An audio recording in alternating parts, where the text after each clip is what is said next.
Aujourd'hui, j'ai le plaisir de vous présenter les deux dernières planches de Downwind de chez Armstrong, la Downwind Mark III et la Downwind Océan. Je profite de ce super spot de l'Almanar à hier pour vous faire donc cette présentation. Elle est sortie, les deux planches sont sorties la semaine dernière. Army Armstrong a déjà fait deux superbes vidéos où il donne les détails en anglais.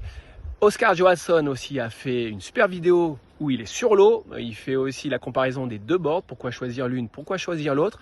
Moi ici, je suis sur la plage. Je vais vous faire rapidement des petites explications pour savoir laquelle choisir en fonction de votre pratique et de votre niveau. Et puis je vous montrerai aussi bien sûr des images sur l'eau parce que forcément je les ai testées sur l'eau. Allez, du coup, je commence par la Downwind Mark III. Donc là, j'ai le modèle en 7/11 par 19 1/4 en 125 litres. Donc là, rapidement, vous allez voir que déjà, on a les rails en carbone apparent qu'il n'y avait pas avant sur les anciennes Downwind. C'est super propre. Les rails sont hyper renforcés contre les coups de pagaie. Dans la foulée, on voit que le pont il est légèrement plus plat. Il y a un léger concave, mais c'est quand même plus plat qu'avant. Et surtout, le deck il est top, le pad il est hyper confort, c'est à mémoire de forme, donc là ils ont fait un gros travail. Là, sur la partie avant, il y a même des petits repères là pour savoir où est-ce que vous mettez le pied avant. Sur le pied arrière, on a toujours les indicateurs en bleu là pour savoir où est le foil track.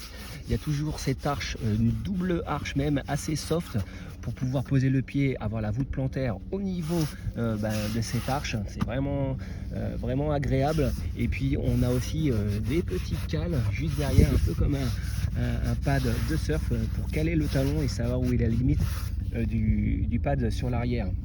Donc là on voit aussi les stringers qui partent du pont jusque sous la carène, enfin sur la carène. Donc là, ils continuent les stringers, les foil track en carbone qui sont intégrés directement avec les stringers. Bon, ça, c'est comme ça depuis un moment sur les planches de chez Armstrong et c'est vraiment génial parce que ça apporte de la rigidité et de la solidité à tout l'ensemble. Là, les petits détails de la borne, donc 125 litres, 7/11 par 19 1/4. Par 6 pouces d'épaisseur, Downwind 125 litres. Devant, il y a toujours ce léger double concave qu'on arrive à voir ici. C'est super beau. Et puis surtout, l'évolution, c'est la rondeur des rails. De l'avant, donc du nose sur toute la longueur jusqu'à l'arrière. Ça apporte de la stabilité, franchement. Ça apporte aussi de la vitesse à la rame et ça leur a permis de réduire la taille de la planche pour pouvoir mettre plus de mousse sur la partie basse en fait de la planche, de la carène. Donc à volume équivalent, on a une board plus courte. Board destinée plutôt pour débutants, on va dire, jusqu'au confirmé en fonction de sa façon de faire du downwind. Les côtes sont un tout petit peu plus larges que la downwind Océan qu'on verra après. Donc pour quelqu'un qui débute le downwind, vraiment stable, c'est vraiment idéal. Il n'y a pas besoin de savoir pagayer comme un pro pour pouvoir partir avec cette planche. C'est stable, ça prend de la vitesse, c'est super agréable, c'est super réactif et c'est super beau. Je vous passe après sur la Downwind Océan. Allez, la Downwind Océan. Alors Downwind Océan, l'an dernier on avait la Downwind Performance. Ils ont changé avec le mot océan. Je trouve que c'est plutôt bien aussi.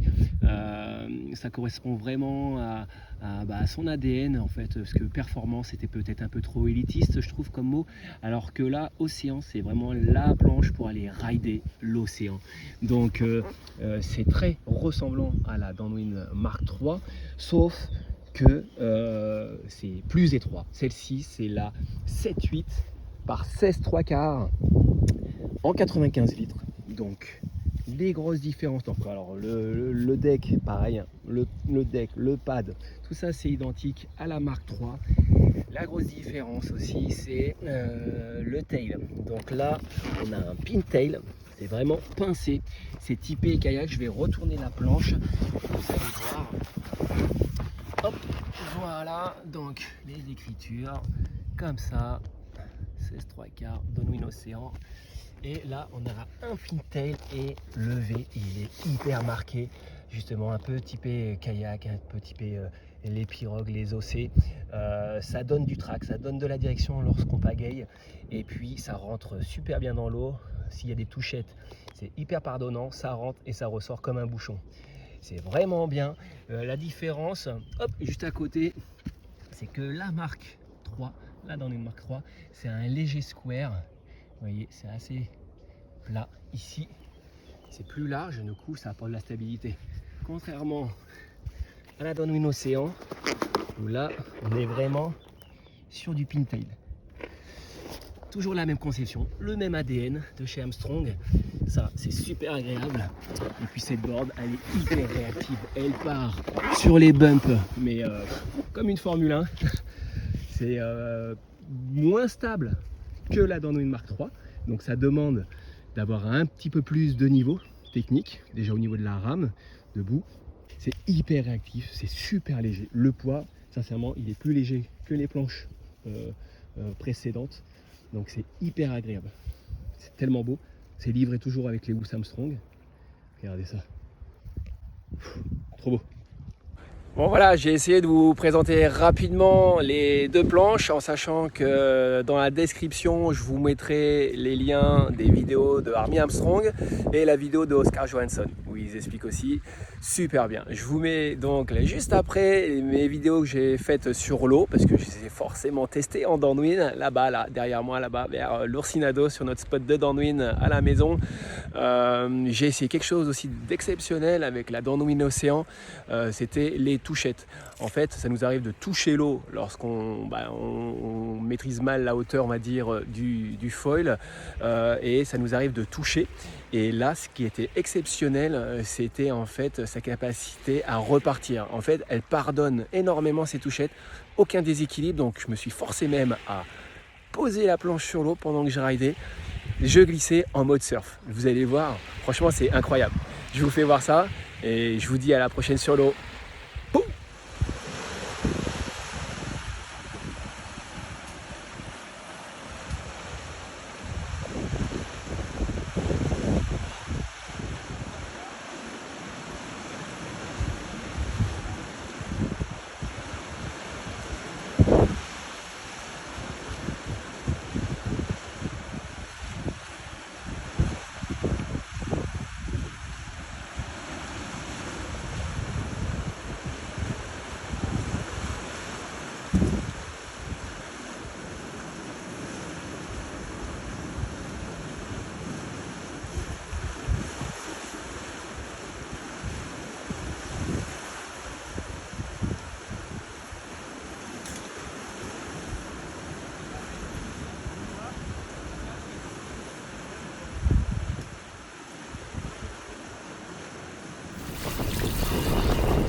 Yes, I.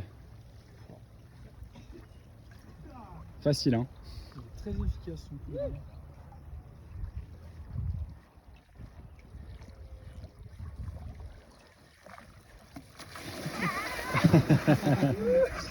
Ça marche.